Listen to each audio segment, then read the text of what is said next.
শুধু একজন হজযাত্রীকে বিমানে না তোলার কারণে আল্লাহ অলৌকিকভাবে আকাশ থেকে 2 বার বিমান ফেরত পাঠাইছে। ঘটনাটা মাত্র 2 দিন আগের। আপনারা অনেকেই পত্র পত্রিকায় দেখেছেন। লিবিয়ার একজন মুসলিম যুবক তিনি এই চলতি বছরে হজ করার জন্য সৌদির উদ্দেশ্যে রওনা হয়েছিলেন। উনি যখন ইমিগ্রেশন পাস করে, বোর্ডিং পাস করে যখন তিনি চলে আসছেন বিমানে উঠবেন, সর্বশেষ যাত্রী তিনি বিমানে ওঠার জন্য।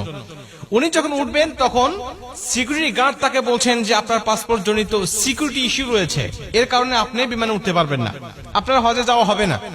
উনি বলছেন যে আমাকে যখন বাধা দিল আমার মধ্যে কোনো হতাশা কাজ করতেছিল না, কারণ আমার মধ্যে প্রবল ইচ্ছা আর আগ্রহ ছিল যে আল্লাহ অবশ্যই আমাকে মক্কায় নিয়ে যাবে, আমাকে হজ করার জন্য নিয়ে যাবে।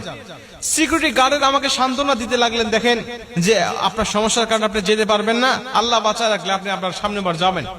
তো উনি বলছেন দেখেন আমি হজ করার জন্য নিয়ত করেছি এবং বাসা থেকে বের হয়ে আসছি, নিয়ত করার দায়িত্ব আমার আর নিয়ে যাওয়ার দায়িত্ব আল্লাহ পাকের।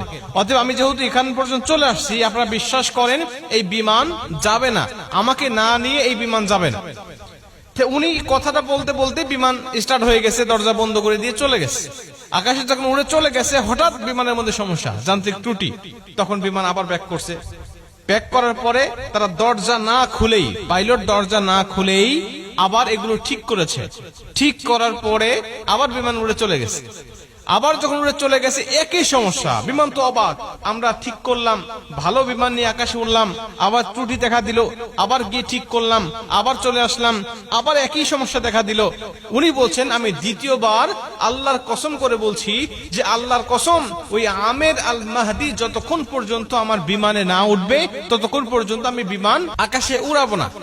উনি কসম করে এখানে নিয়ে আসছেন, নিয়ে এসে বলছেন যে আপনি বিমানে ওঠেন, এবং আপনাকে না নিয়ে যাওয়ার কারণে আল্লাহ অলৌকিক ভাবে আমার বিমানের মধ্যে 2 বার একই সমস্যা দিয়েছে, যে সমস্যার সমাধান আমরা করেছি, কিন্তু আপনাকে না নিয়ে গেলেই সমস্যা আবার নতুন করে সৃষ্টি হচ্ছে। আমের আল মাহদি বলছে দেখেন আল্লাহ পাকের কাছে আমি নিয়ত করেছি, আমি হালাল টাকা দিয়ে আমি হজ করার জন্য নিয়ত করেছি। আমার পাসপোর্ট জনিত ইস্যু, যেটা আপনার সমস্যার কথা বলছেন, এটা আসলে সমস্যা নয়। তারপরে যদি আপনার সমস্যা ধরেছেন, আপনারা আমাকে না নিয়ে গেলে বিমান যাবে না, বা আমাকে না নিয়ে আপনারা যাবেন না, এই বিশ্বাস আমার মধ্যে আছে, এজন্য আমি কথাটা বলেছি। সবাই তাকে তো আগ্রহ করে ধরলেন এবং সবাই তাকে বিভিন্নভাবে সংবর্ধনা এবং সম্মানিত করতে লাগলেন। এখান থেকে পরিষ্কার ভাবে বক্তব্য বোঝা যায় যে আল্লাহ পাকের কাছে যখন কোনো ব্যক্তি খাঁটি দিলে নিয়ত করে, আল্লাহ পাক তখন সেই নিয়তটা পূর্ণ করে। এটা আল্লাহ পাকের দায়িত্ব। বান্দার চেষ্টা যখন শেষ, আল্লাহ পাকের সাহায্য তখন থেকে তার শুরু হয়ে যায়। বান্দা ইচ্ছা করলেই বিমানটাকে আটকে রাখতে পারবে না, কারণ এটা দেশের নিয়ম, দেশের আইন। সে ইচ্ছা করলেই এককভাবে সেটাকে পরিবর্তন করতে পারবে না। এর জন্য আল্লাহ পাক অলৌকিক ভাবে বিমানটাকে বারবার সমস্যার মধ্যে ফেলিয়ে পাইলটকে শিক্ষা দিতে চাইলেন যে ওকে না নেওয়া পর্যন্ত তুমি এই যাত্রীগুলো নিয়ে তুমি মক্কায় প্রবেশ করতে পারবে না, যেতে পারবে না। প্রিয় ভাইরা আমার, বান্দার চেষ্টা থাকতে হবে, আগ্রহ থাকতে হবে। আল্লাহ পাক দেখেন বান্দার ভিতর তামান্না, নিয়তটা কি আছে। আল্লাহ পাক দেখেছে বান্দা নিয়ত খাঁটি, সহি, হালাল টাকা দিয়ে সে হজ করতে যাচ্ছে, কেন সে যেতে পারবে না? আমি আল্লাহ তাকে নিয়ে যাব। ইউসুফ আলাইহিস সালামকে যখন ঘরের মধ্যে জুলাইখা বন্দী করে ফেলেছিলেন, ইউসুফ আলাইহিস সালাম দেখলেন আমার শক্তি এখানে আর নাই। আমার শক্তি কতটুকু?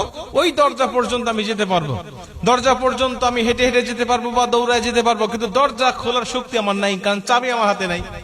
আল্লাহর সাহায্য আমার উপরে আসবে তখন, আমার শক্তি, আমার চেষ্টা ব্যর্থ হবে যখন, তখন উনি দৌড়ায় চলে গেলেন। আল্লাহ পাক তখন তার দরজাগুলো খুলে দিয়ে তাকে সেখান থেকে মুক্ত করে দিলেন। প্রিয় ভাই আমার, এর জন্য আমরা সর্বোচ্চ চেষ্টা করব, যতটুকু পর্যন্ত আমার দৌড় থাকবে, আমার শক্তি থাকবে, ততদূর পর্যন্ত আমি চেষ্টা করে যাব।